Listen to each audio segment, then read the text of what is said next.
Okay, so it's a new year, it's a new day, new business, new phone. Yeah, I'm in a happy mood.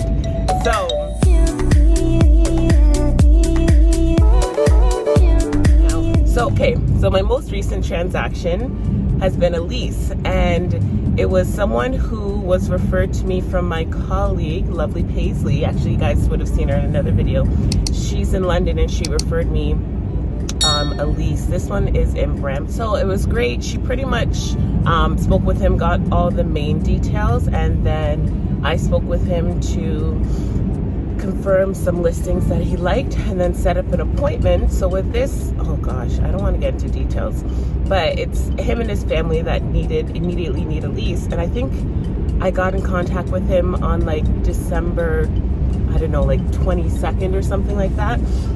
And we ended up going to see showings on December 24th, Christmas Eve.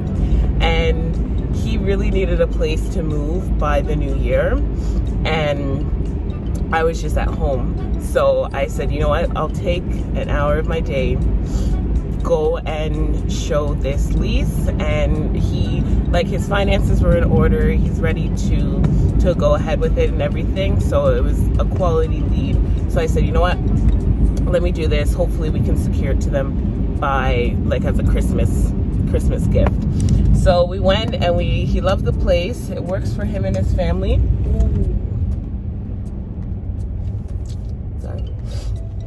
So he loved the place. It works for him and his family. So we put in an offer. So, okay, you guys should remember from my last video, but the main things you want to have for lease when you're dealing with leases, first of all, you want to get to know your client beforehand, because whoever the listing realtor is, they're always going to have questions and want to know the story and the background, why they're moving, their finances, their firstborn child. Like, they want everything, because you as a realtor, you're basically acting as the role of a bank. So there's no mortgage agent, there's no bank getting involved. The realtors are basically responsible for qualifying the tenants for the landlords. So the listing realtor is always going to have 21 questions and just want to know why this person wants to come and be a, what's the term? I forget the term, but a good quality tenant for their landlord.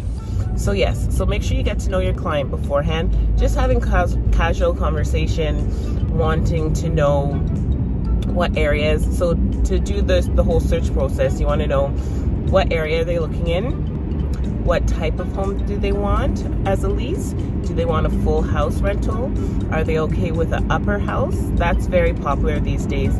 You'll see fully detached homes, but it'll be just the main floor and the upper half rented out, and then the landlord will actually be living in the basement. Or you'll see basement rentals where the landlord lives on the main floor in the upper, and then the tenant will be in the basement. Typically they have their own entrance. Usually there's sometimes there's separate laundry, but usually it's shared. Things you want to clarify is like parking, garage access, backyard access. That makes a big difference for a lot of people, and things of that nature. So sorry, where they're looking, what type of rental they're okay with, how many bedrooms and bathrooms, things like if they need separate laundry, if they need a separate entrance, all that stuff. So that's that. And then you want to figure out their budget too. What pricing are they comfortable with paying on a monthly basis? Oh, always ask about utilities. So what percentage of utilities are they paying? Are they all inclusive? Do they have to pay 70%? Whatever it may be. Point timeline, when they want to move in. So if they have a current place where they have to give 60 days notice and you have to prepare this ahead of time, or are they on a month-to-month where their landlord can just pick up and go, or are they with family and friends?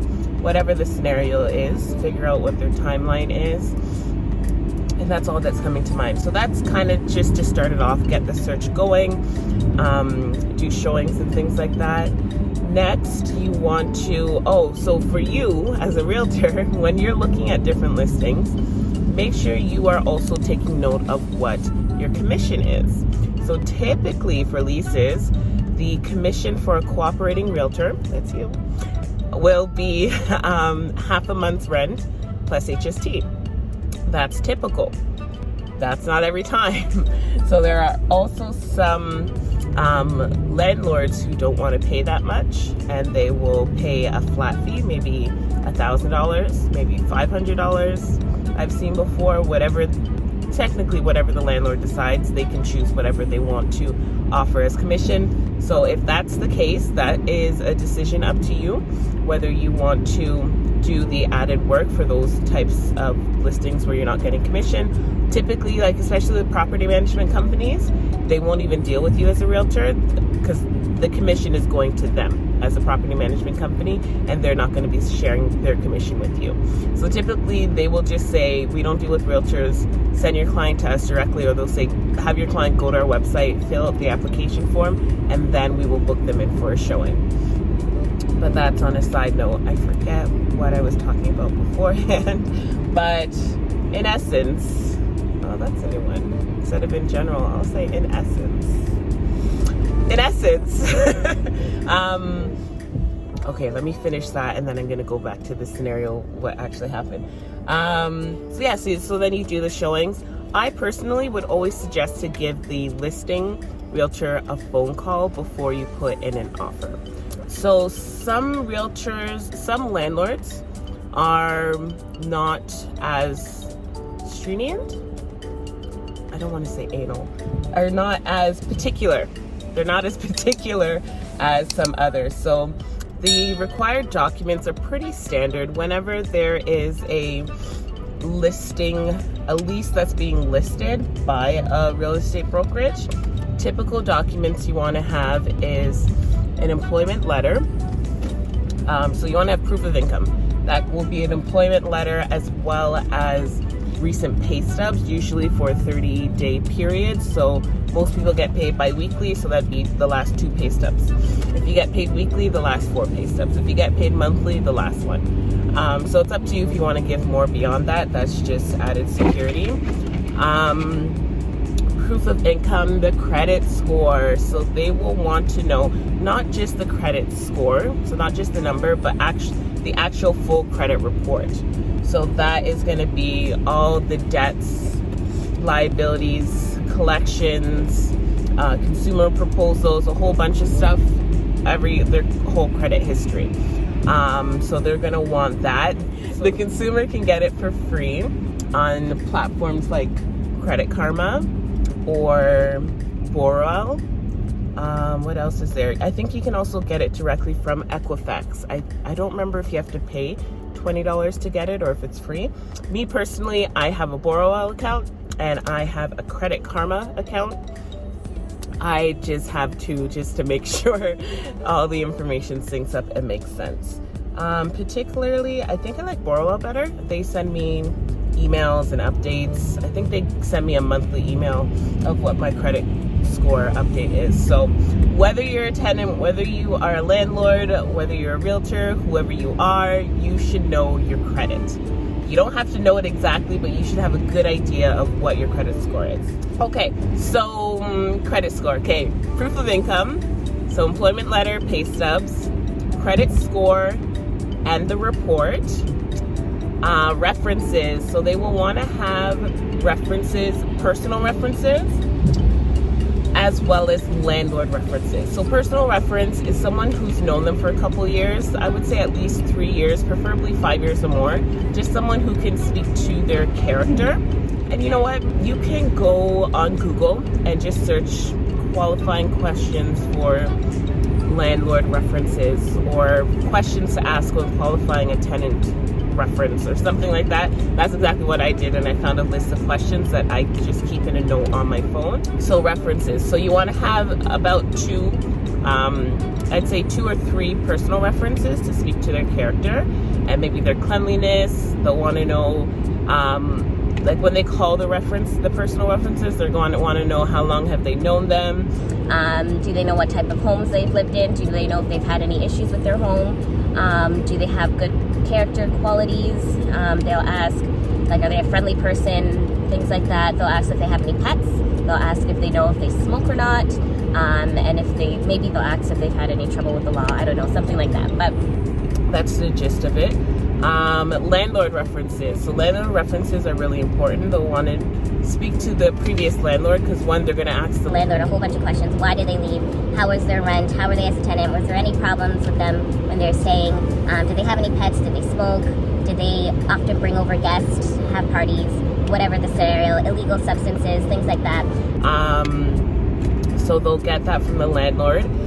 If the current landlord is a jerk, because I've had that before where they are leaving because the current landlord is such a jerk and they need to find somewhere else to go, you can get the previous landlord and use them as a reference. Sometimes people, if they have businesses, you can use the business company as a reference. I did that for one of my leases, like one of my clients' leases. But yeah, this video is getting really long. I apologize. But in essence, yeah. Oh, photo ID, and then also the rental application. So the rental application is a form that you'll get from your local MLS board. They'll have it in web forms. That's pretty much it. Okay, so as if I haven't told you guys that already. But anyways, back to my story. So my client, so we went and saw one house. He loved it. Put in an offer. I did a beautiful offer. We had, I put a cover letter explaining, giving a background story of his family, all this stuff, and it was just like really like that much writing. It wasn't too anything. So we did a cover letter. I put in all the documents. I got him to sign everything. We put in the offer, and again, I don't want to get personal, but there was one thing that they didn't like, and so they said no to him.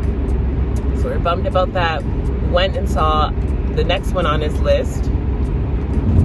He liked it. It worked. It wasn't exactly what he needed. It was an older style home, but because he needed something, he said he'll take it because they just want to lease for a year while they save up to buy. And he said he'll take it. Same thing, updated the offer letter, did all the updated documents, updated the rental application, changed all of my irrevocable times and all that stuff, and put in the offer. So this offer we put in December 20, I forget the date. December is around Boxing Day.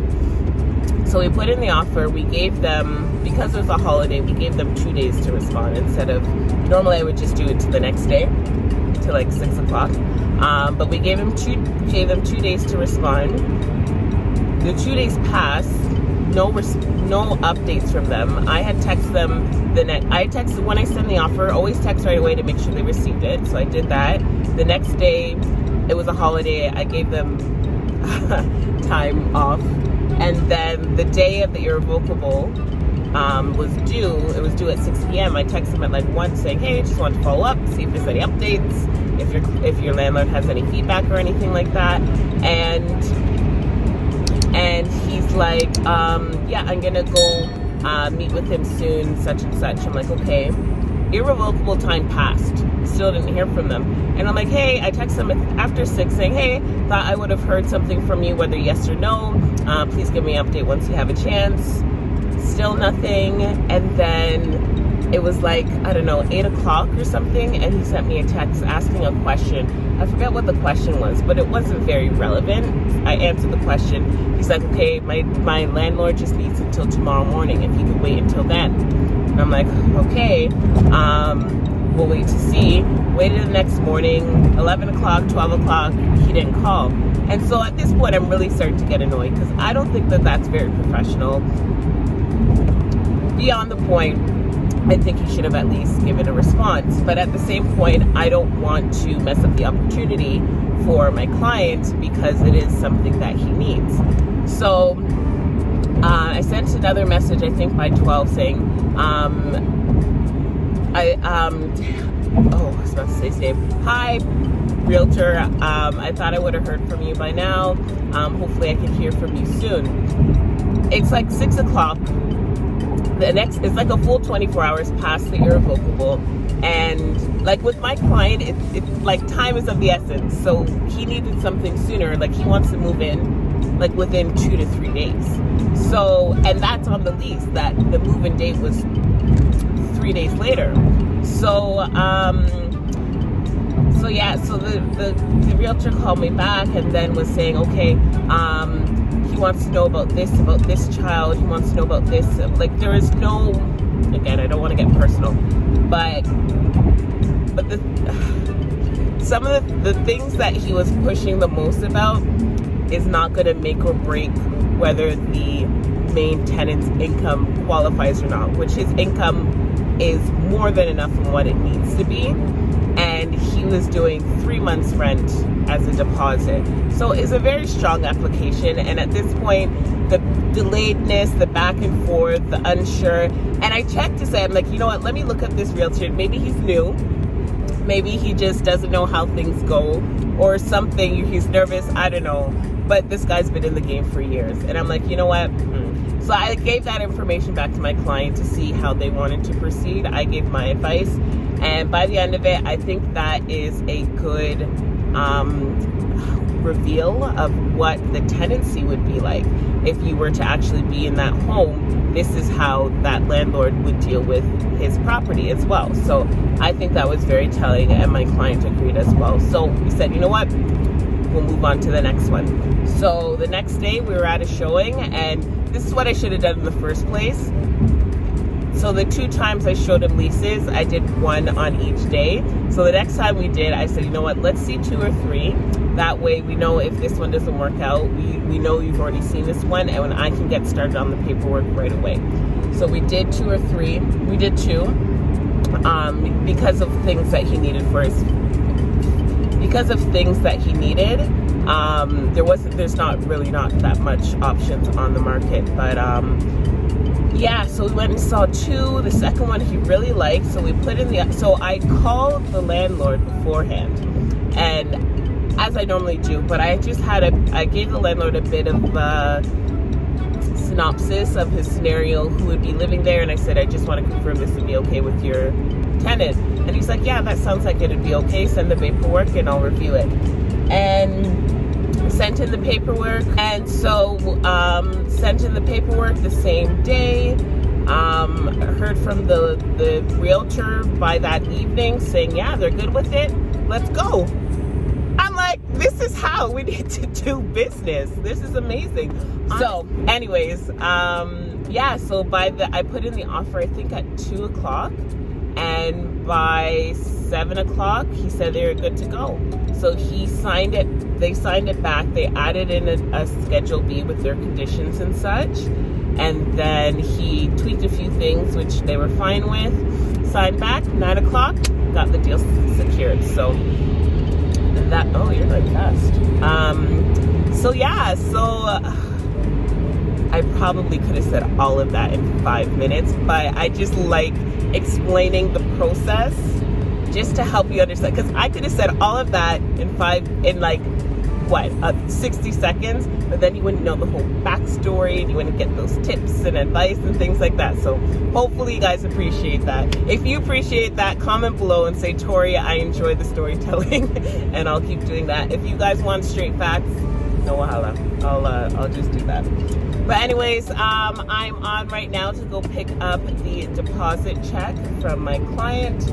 It is a Saturday, but banks are open, so I'm gonna go meet him, pick up the deposit. I take a picture of it, and then I bring it to the listing brokerage, and they will give me a receipt. I take a picture of that and save that for my records to submit to my brokerage. And because I have an admin person, I'm on an organization where we have an admin person, so I just take a picture of all the documents and send it to her, and then she uploads it to all the right systems, all the right people, and gets it closed so I can get paid. Yeah, so with this one, the closing date is tomorrow, so so how payment works now, as if, yeah. I'll just tell you. So how the payment works now, so the deposit that my tenant is giving to the listing brokerage, the listing brokerage will deposit it into their account. They will take off the full commission, which is usually 1 month's rent. So half goes to me, half goes to the other listing realtor.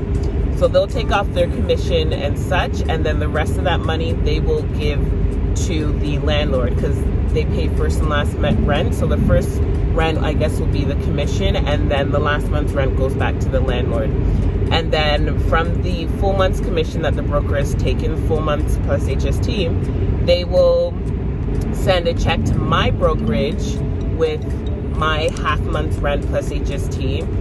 They'll do all their fees and splits and whatever, and then my brokerage will take off they'll take off their cut, my team cut, and then send me my cut. And then because I registered for my HST number, which all of you should do as well, they will pay me HST directly, and I will put that in my separate business savings account for tax season, which is coming up fairly soon.